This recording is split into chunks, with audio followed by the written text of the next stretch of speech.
अस्सलाम वालेकुम dear students. तो आज आपका फिज़िक्स 2 जो है यानी 10th की फिज़िक्स का टॉपिक है waves as carriers of energy. तो एक वो सिंपल एग्जांपल ये दे रहा है, कह रहा है जी एक आप स्ट्रिंग वो ले लें, ठीक है जी स्ट्रेट, और अब आप ये करेंगे कि इस स्ट्रिंग को इस तरफ से मूव करना शुरू अप एंड डाउन, ठीक है जी। आप अप एंड डाउन मूव करेंगे तो वो ये कहना चाह रहा है कि स्ट्रिंग के अंदर वेव प्रोड्यूस होगी, और आप जितनी तेज़ी से मूव करेंगे आप देखेंगे कि उतनी तेज़ी से एनर्जी इस पॉइंट से इस पॉइंट पर ट्रांसफर, ठीक है। अगर यहाँ पर किसी दूसरे बंदे ने स्ट्रिंग को पकड़ा हुआ है तो वो उस जर्क को फील करेगा, उस एनर्जी की ट्रांसफरेंस को फील करेगा। सो एनर्जी एक जगह से दूसरी जगह ट्रैवल कर सकती है। कैसे? सीधी सी बात है, जो मस्कुलर एनर्जी मैं इसको यहाँ से दे रहा हूँ वो मैकेनिकल एनर्जी की फॉर्म में क्या कर रही है, मूव करते करते करते इस दूसरे एंड पर पहुँची। सो कोई भी यहाँ पर एक्टिविटी को परफॉर्म कर सकती है। आगे बात समझ। So waves are the carriers of energy. और एक बात आपने ये याद रखनी है कि वेव्स जो कैरियर ऑफ एनर्जी है उसमें ये बात याद रखिएगा कि लो फ्रिक्वेंसी वेव्स यानी जिनकी स्पीड स्लो होती है, low frequency waves, time period ज़्यादा होगा, ठीक है, वो एनर्जी को जो कैरी करती है उसकी एनर्जी की वैल्यू लो होती है, और हाई फ्रिक्वेंसी वेव्स में एनर्जी की वैल्यू हाई होती है। हाई एनर्जी वेव्स का क्या मतलब है, तेज़ी से वेव का मूव करना, सो उसके अंदर एनर्जी भी ज़्यादा होगी। High frequencies carries high energy. इसी तरीके से इस ऑर्डर को समझाने के लिए उसने पहले भी मैंने आपको एक्सपेरिमेंट बताया था स्टार्ट में, जो हमने ये चैप्टर स्टार्ट किया था, दोबारा सुनिए कि वाटर वेव्स जो हैं वो किस तरीके से एनर्जी को कैरी करती है। तो मैंने आपको पहले भी एक एग्जांपल दी थी, अब वो उस दरिया की एग्जांपल दे रहा है, कह रहा है जी कोई एक पॉन्ड है या कोई जनाब रिवर है, उसके अंदर आप क्या करें, एक कॉर्क रख दो, ठीक है जी।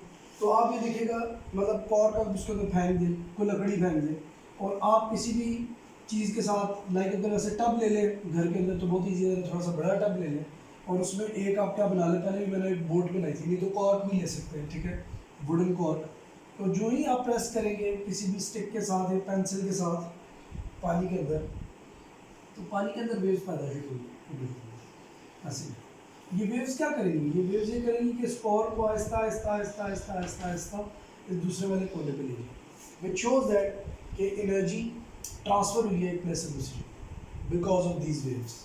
और जितनी तेज़ी से आप इसको अप एंड डाउन मूव करेंगे विदाउट टचिंग इट, उतनी तेज़ी से ये ट्रैवल करके दूसरी साइड पर जाएगी। साबित हुआ कि जो हाई फ्रिक्वेंसी वेव्स होती है वो हाई एनर्जी कैरी करती है। सो this is a very simple experiment जो उसने एक्सप्लेन किया इस पूरे टॉपिक के अंदर, तो उसको आप थॉरली पढ़ भी लीजिएगा। तो आज रिपल टाइप का टॉपिक मैं आज से स्टार्ट नहीं करूँगा, आपके नेक्स्ट वाले लेक्चर से स्टार्ट करूँगा। उससे पहले एक प्रूव है और एक एग्जांपल है, वो मैं आपको करवा दूँ। वो क्या लिखता है, ये कहता है जी relation between velocity frequency and wavelength. देखिए आम स्पीड का क्या फॉर्मूला होता है जी डिस्टेंस डिवाइडेड बाय टाइम। लेकिन जब एक वेव की बात की जाएगी, ठीक है, एक वेव की बात की जाएगी तो एक वेवलेंथ क्या होती है, ये एक क्रस्ट और एक टफ, एक अपर पार्ट एक लोअर कप जो है पूरा जब मूव कर जाता है, दिस इज वन वेव। ये यहाँ से लेकर यहाँ तक का डिस्टेंस भी सेम है और यहाँ से लेकर यहाँ तक का डिस्टेंस भी सेम है। ए से लेकर डी तक का डिस्टेंस सेम है, और सी से ये बी से लेकर सी तक का डिस्टेंस भी बिल्कुल सेम, इनमें कोई फ़र्क नहीं, ये बात याद रखिए, इक्वल लेंथ है। सो ये क्या कहलाती है, दैट इज़ वन वेवलेंथ। अच्छा, वेवलेंथ को डिनोट करने के लिए जो लेटर यूज़ किया जाता है फिजिक्स में, दैट इज़ लैम्डा, ठीक है जी। इसे क्या पढ़ा जाता है, that is lambda, Greek letter है, यूज टू शो वेवलेंथ। अब आप मुझे बता दें, क्योंकि हम वेव्स को डिस्कस करें, we are not discussing about the linear distance, that's why D replace हो जाएगा लैम्डा के साथ। और एक और बड़े मजे की बात होगी कि टी जो है आम जो टाइम है वो रिप्लेस हो जाएगा टाइम पीरियड के साथ। What is this, time period of the wave, time to complete one wave, time to complete one wavelength is known as time period. ये चीज़ बन गई। और मजे की बात यह है कि फ्रीक्वेंसी की डेफिनेशन हमने इससे पहले भी पढ़ा था कि फ्रीक्वेंसी 1 ओवर टाइम पीरियड होती।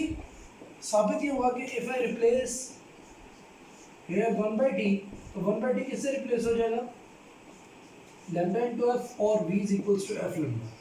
बहुत जिस तरह f is equals to M A, बहुत एक रिनाउंड रिलेशन है ना, न्यूटन का सेकंड लॉ, ठीक है जी। इसी तरीके से बहुत ही रिनाउंड रिलेशनशिप जो आपका बन रहा है वो बनता है v is equals to F lambda.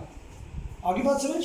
So v is equals to F lambda जो है ये बहुत रीनोन्ड रिलेशनशिप है, और अक्सर आपको एग्जांपल्स और क्वेश्चन इसमें दिए जाएंगे। क्या आ जाएगा कि अब फ्रीक्वेंसी है, मतलब a wave has a frequency of 20 hertz and having a wavelength of 5 meter, एक बात है, तो वो बताएगा जी what is the speed of the wave, तो आप 5 को 20 से मल्टीप्लाई कर देंगे, 100 मीटर पर सेकंड स्पीड होगी जी उस वेव।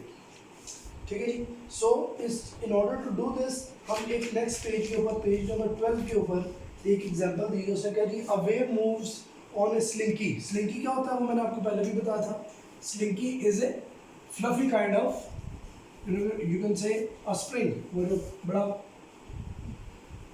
जो है ना वो फ्लफी सा एक स्प्रिंग सा होता है स्लिंकी।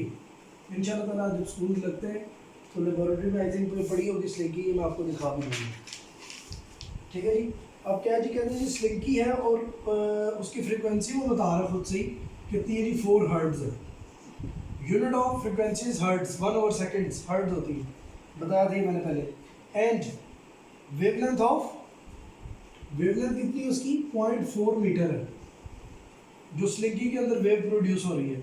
तो कहते हैं जी स्पीड ऑफ द वेव निकालेंगे यूजिंग रिलेशन। रिलेशन क्या है हमारे पास, रिलेशन है ये हमारे पास v is equals to F lambda. So by this v की वैल्यू क्या आ जाएगी 4 इंटू 0.4, इट बिकम्स 1.6 मीटर पर सेकंड। यानी स्लिंकी के अंदर अगर जो वेव पैदा हो रही होगी उसकी स्पीड 1.6 मीटर पर सेकंड होगी।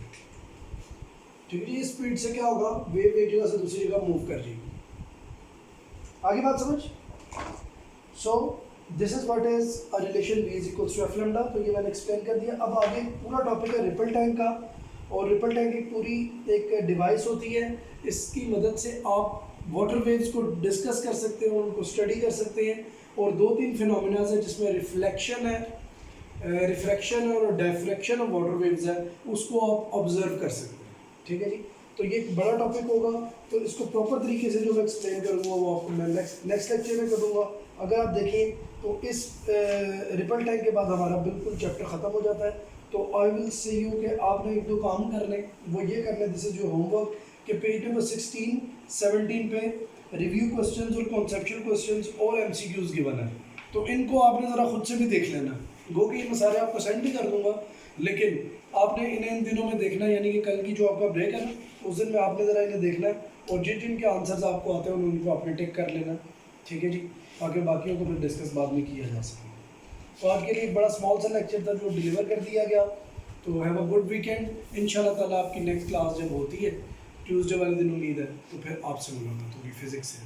Thank you so much. अल्लाह हाफ़िज़।